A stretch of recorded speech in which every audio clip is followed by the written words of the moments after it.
आज मुझे लगता है कि मैं अपने क्षेत्र में जहाँ जाता हूँ तो मैं शुरुआत करता हूँ तो मैं नर्मदे हर कहता हूँ तो हमारे यहाँ लोग हाथ उठा के कहते हैं नर्मदे हर, नर्मदे हर। सौभाग्य की बात है कि आज मैं जल शक्ति राज्य मंत्री के रूप में एक ऐसे कार्यक्रम में शामिल हो रहा हूँ जिससे मेरा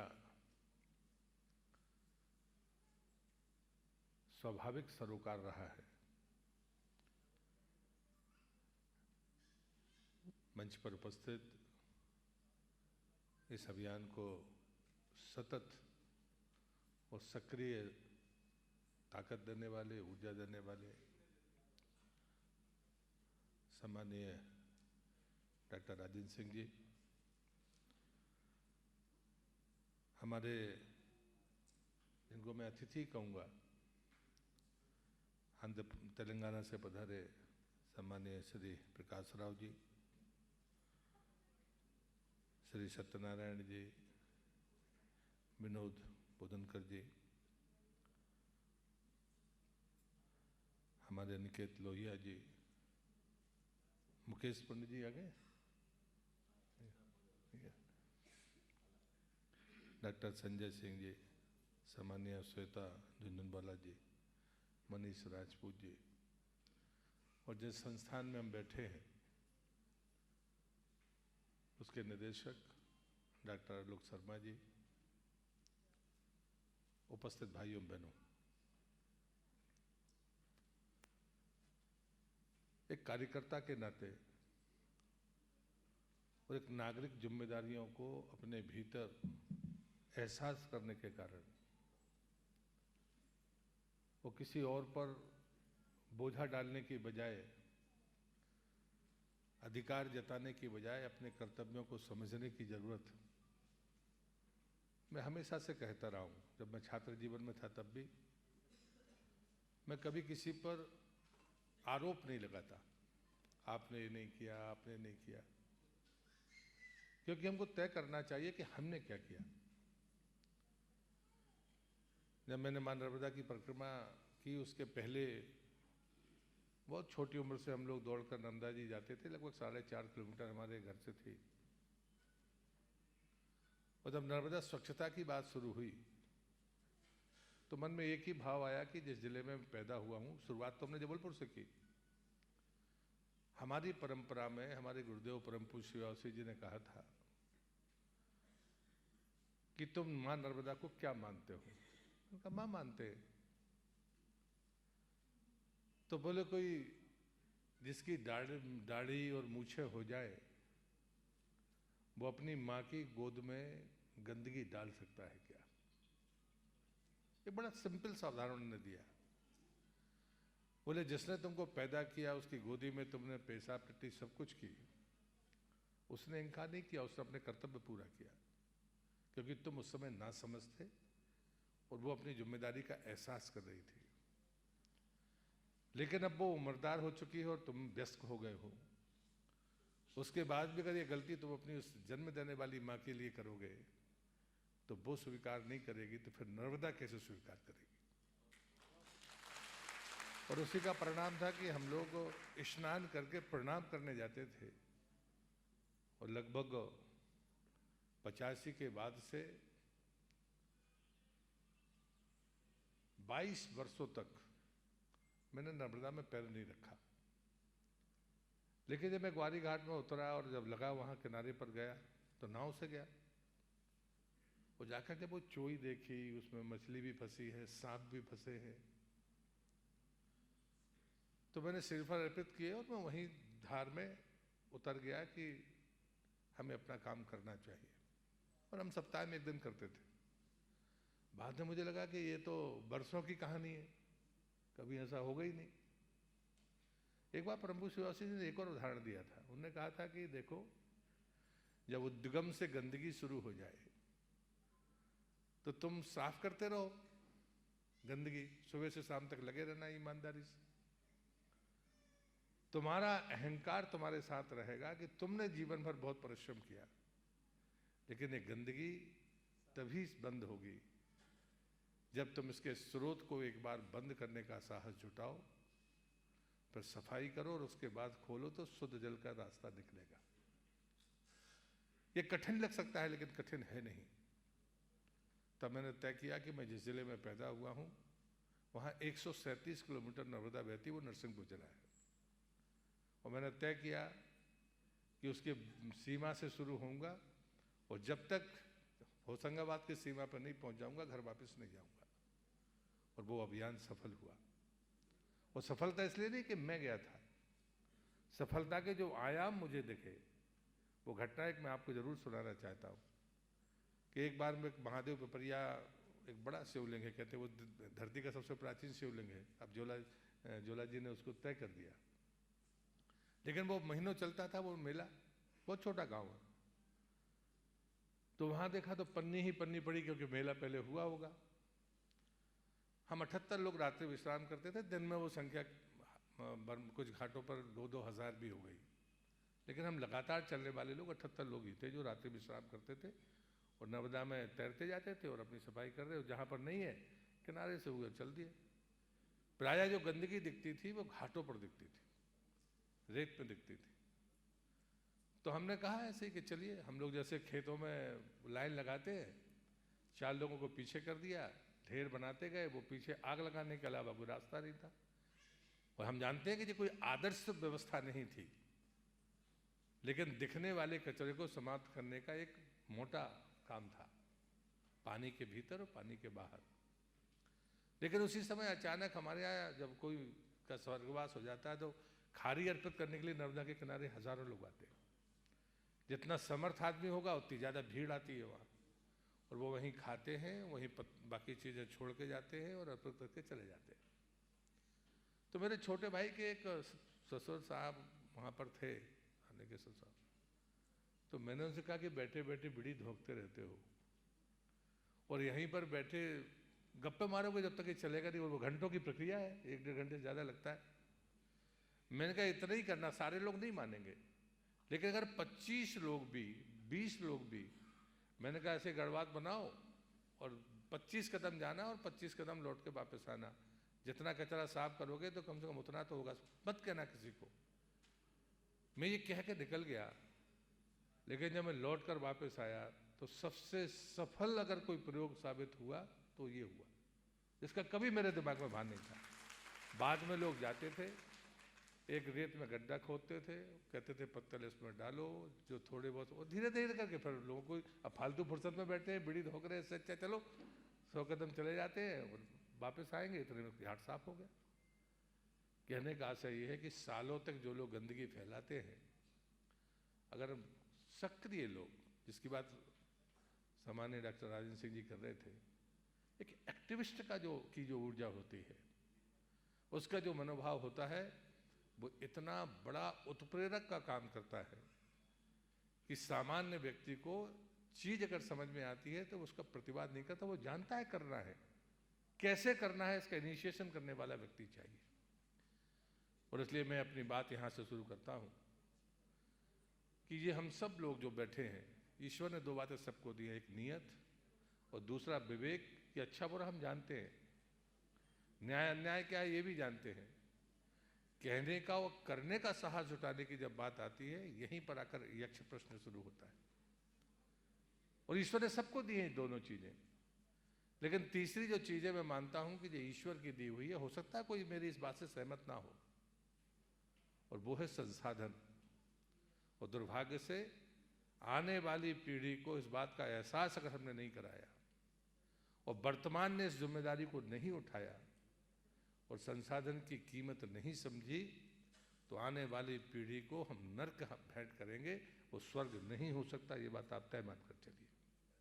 और जब ये बात मैं कहता हूं तो पूरी जिम्मेदारी के साथ इसलिए कहता हूं कि हम सब देखते हैं कि जो जिनके पास में बड़ी विरासतें थी, पद थे, प्रतिष्ठा थी, लेकिन अगली पीढ़ी में वो दर दर भटकते हुए लोग हमको देखते हैं प्रतिष्ठा खोकर। अगर वो ईश्वर का दिया ना होता तो उनसे छीनना नहीं चाहिए था। संसाधन समाज दे, परिवार दे या सरकार दे, अगर हमने उसकी कीमत नहीं की तो आने वाली पीढ़ी को हम खुशहाल नहीं देख सकते। ये बात आप तय मानकर चलना। और इसलिए मैं मानता हूं कि जो ऐसे आयोजन होते हैं, ये आयोजन उसी ऊर्जा को और बेहतर तरीके से फैलाने का काम करते हैं। इतने राज्यों से, इतने छोटे और बड़े स्थानों से लोग आते हैं। जो काम कर रहा है वो कभी ना कभी तो विस्तार लेगा। बीज डला है तो वो उगेगा जरूर, वृक्ष बनेगा। और निश्चित रूप से जब वृक्ष बनेगा तो हमारी प्रकृति के अनुसार हम सबको जीने की सामर्थ्य भी देगा। मेरे परम पूज्य गुरुदेव कहते थे कि प्रकृति के साथ जीना है कि प्रवृत्ति के साथ जीना है। वो फिर चेतावनी देते थे, प्रकृति के साथ जियोगे तो खुद का भी भला करोगे और आने वाली पीढ़ी को भी कोई रास्ता देकर जाओगे। लेकिन प्रवृत्ति के साथ जियोगे तो खुद को का जीवन भी नर्क करोगे और आने वाली पीढ़ी के सामने ऐसा संकट देकर जाओगे जो चलने लायक नहीं होगा। वो पथ नहीं हो सकता, वो नर्क हो सकता है। एहसास सबको है, ऐसा नहीं है कि एहसास नहीं है, एहसास सबको है। चुनौतियां सबको पता है। उस समय जब मैं काम करता था तो लिखता भी था।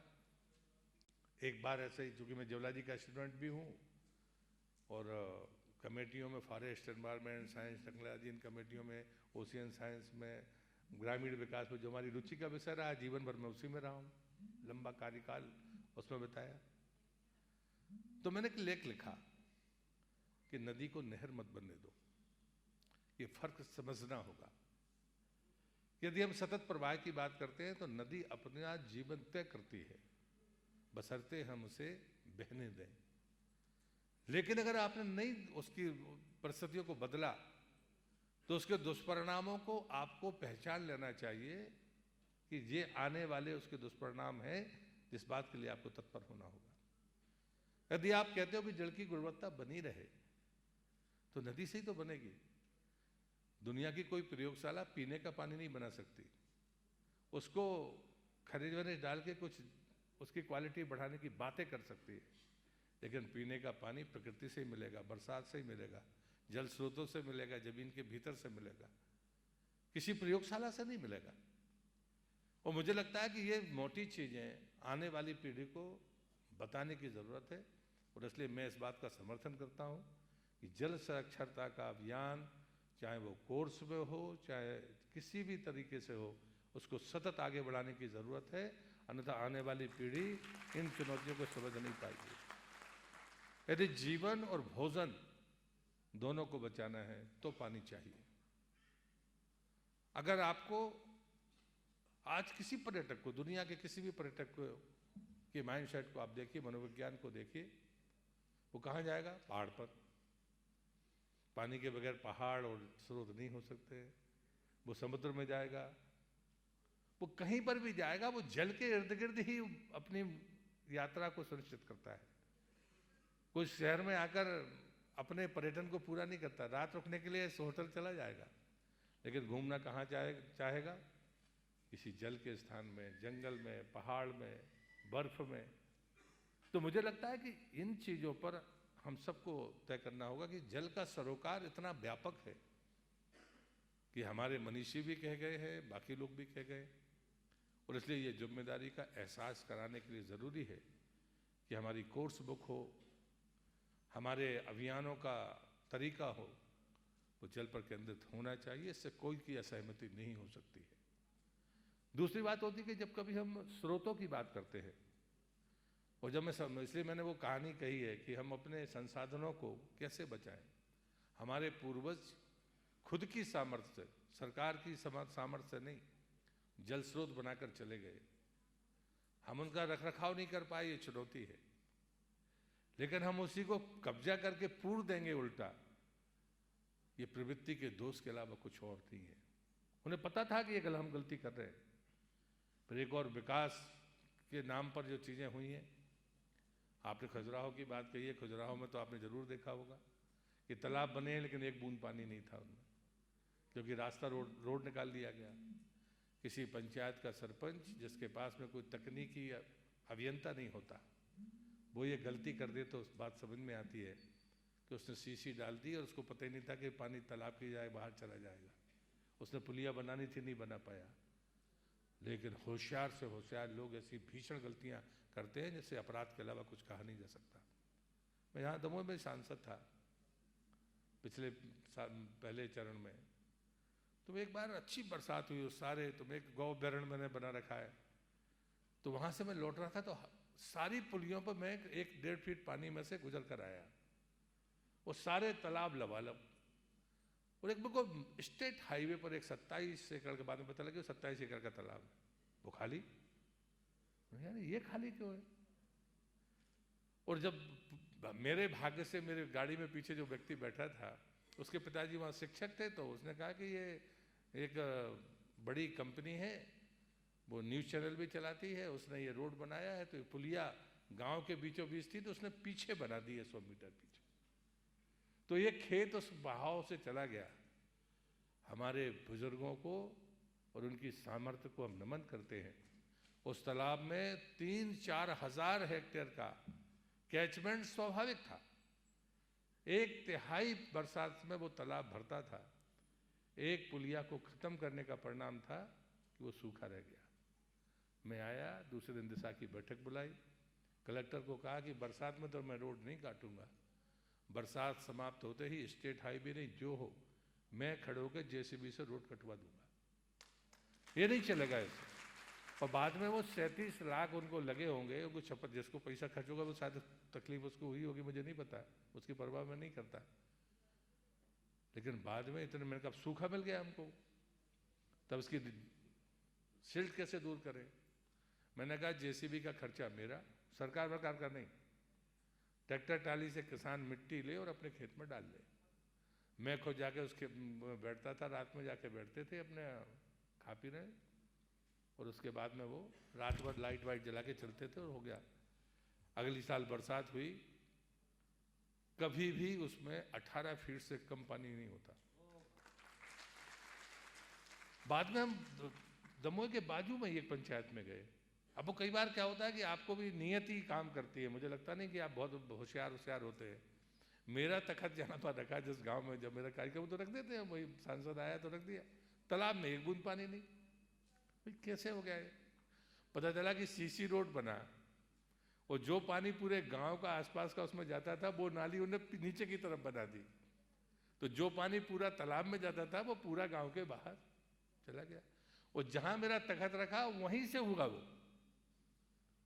तो मैंने कहा भाई ऐसे कैसे हो सकता है? गांव के लोग तो मूर्ख नहीं, वो तो पहले सबके हिसाब से बनाते थे। पर एक ने कहा कि भाई साहब ये सीसी रोड डाला था, ये नाली इस तरफ थी, ये नाली इस तरफ कर दी। मैंने कहा अब भी खोदो।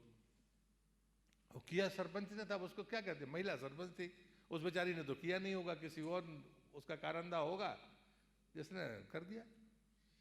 मेरा कहने का आशय यह है कि हमने कैचमेंट्स को अपने कारणों से रोका। मेरे एक मित्र थे स्वर्गवासी हो गए, उन्होंने बहुत सारी बातें लिखी, उसमें एक बात ये भी लिखी है, उन्होंने कहा कि अनुभव आदमी के ज्ञान को बढ़ाता है लेकिन उसकी बेवकूफियों को कम नहीं करता। और दूसरी जो बात उन्होंने कही, ये बात मैंने संसद में भी बोली है, अभी कई बार वो खराब, मैंने कहा भाई ये शब्द खराब सा है तो इसको अगर असंसदी तो वो निकला नहीं, तो वो है, मैं कई बार बोला कि अनुभव आदमी के ज्ञान को बढ़ाता है लेकिन उसकी बेवकूफियों को कम नहीं करता। और हमारे पूर्वजों से अगर हमें सीखना है, उनका हमेशा फोकस रहा है कि हम अपनी समझ को उतना ना बढ़ाएं जो प्रकृति के खिलाफ चली जाए, प्रवृत्ति हम पर हावी ना हो। और दूसरी बात उन्होंने लिखी थी, जिसे हम विकास कहते हैं, वो एक बेहूदगी की जगह दूसरी बेहूदगी है। वो कई बार लगता है कि हम किसी की आलोचना कर रहे हैं, मैं सरकार में मंत्री हूं, लेकिन आप चीजों को अपनी आंखों से देखें और दूर तक देखें तो आपका सबसे प्रिय कौन है? आपकी संतानें ही आपकी सबसे प्रिय है। उन्हीं के लिए तप करते हो, उन्हीं के लिए जप करते हो, उन्हीं के लिए धन कमाते हो, उसी के लिए बेईमानी भी करते हो। ऐसा कहते हैं लोग कि वो अपनी औलाद के लिए बेईमानी कर रहे हैं। मुझे लगता है कि वो करते किसके लिए, ईश्वर जाने, लेकिन कहते तो यही है कि हम अपने बच्चों के लिए कर रहे हैं। मुझे नहीं लगता कि दूसरी पीढ़ी कभी खा पाती है। मैं शराब का भी विरोधी हूँ, नशे के खिलाफ जीवन में लड़ता रहा हूँ, और इसलिए मैं इन विडंबनाओं को समझ सकता हूँ। हम सबके सामने चुनौती है, नदियों का सतत प्रवाह, हमारे जल स्रोतों को बचाना। मैं उस मैपिंग का भी समर्थन करता हूँ, और मैं बैठक में कह चुका हूँ उस मंत्रालय की कि हमको जल स्रोतों की मैपिंग करनी चाहिए। तीसरी बात, जब मैं डिसल्टिंग की बात करता था, नदी जोड़ों के समय, अटल जी के समय में संसद सदस्य था, पर बरगी बांध का एक मुद्दा आया था, शायद राजेंद्र सिंह जी को ध्यान होगा कि जब डैम साहब चैन बन रहे थे तब एक बड़ा द्वंद्व शुरू हुआ था। तब मैंने भी उस पर अपनी बात कही थी, और मैंने अटल जी से कहा कि पहला बांध है रानी अवंतीबाई सागर, जिसको हम लोग बरगी बांध बोलते थे। बाद में नीचे डैम्स बन गए, डैम साहब चैन हो गई। इंटर कनेक्टिंग रिवर सिस्टम ना हो, और एक नदी पर अगर आप 5 और 7 बांध बना दें, अगर ऊपर का एक टूटेगा तो दुनिया की कोई टेक्नोलॉजी नीचे के बांधों को नहीं बचा सकती, क्योंकि वो टूटेगा तो बरसात में ही टूटेगा। और एक स्थिति आई थी, तो मैंने कहा राइट बैंक कैनाल, जो बरगी बांध की सेफ्टी वो है, नहर है, बल्ब कह सकते हैं हम, सेफ्टी बल्ब, और 1900 करोड़ दे दिए। जब मैं भी जल शक्ति मंत्री बना, और जब पता किया तो वो मशीन फंसी है 3 साल से, उसको छोड़ के सब बन गया। जो उस बांध की सुरक्षा का सबसे बड़ा तंत्र है, वकील साहब, वो जो मशीन फंसी है वो निकल नहीं रही। हमने हिमालय में सुरंग बना के रास्ते बना दिए, और मैदान में जाकर सिलमनाबाद के पास, मतलब जबलपुर कटनी के बीच में, वो नहर पूरी नहीं हुई। कभी अगर ईश्वर ना करे कि कभी ऐसी नौबत आए और हमारे पास में अगर बरगी बांध से पानी नर्मदा में ना डालने की परिस्थिति पैदा हो, तो राइट बैंक कैनाल उसका सबसे उत्तम साधन था। हम उससे बाकी भी रास्ते कर सकते थे कि भाई तालाबों को भर दो, बाकी चीजें कर दो। काम तो ठीक कह रहे थे कि 3 शताब्दियों से हो रहे हैं। जब मैं पहली बार स्टैंडिंग कमेटी का मेंबर था रूरल डेवलपमेंट का, तब गंगा शुद्धिकरण अभियान के लिए 28,000-27,000 करोड़ दिए गए थे। तो मैं नया मतलब था, दूसरी तीसरी बार का सांसद था, तो मैंने उसके ऑडिट ऑब्जेक्शंस देखे, और मैंने कहा बैलेंस शीट में तो ठीक नहीं है। उसका अचीवमेंट 3% भी नहीं था, उतना पैसा खर्च होने के बाद। और तब मैंने ये बात अभी फिर से परसों भी कोट की कि मैं तब से अब तक देखता हूं पैसे तो खर्च हो रहे हैं, लेकिन परिणाम नहीं मिल रहे। जो बात राजेंद्र सिंह जी ने भी कही है, परिणाम मिलेंगे हमारी समझ बढ़ाने से, कसक बढ़ाने से, जिम्मेदारी तय करने से। कर्तव्य हमारे हैं, आने वाली पीढ़ी को विरासत में हम क्या देंगे? धुंध, धुआं, सूखा क्षेत्र देंगे, या जो हमारे पूर्वजों ने हमें सौंपा था हम उससे बेहतर ना कर पाए तो कम से कम वही उनको सौंप दें। ये कर्तव्यों का निर्वहन होगा, और इसके लिए जरूरी है वर्तमान पीढ़ी को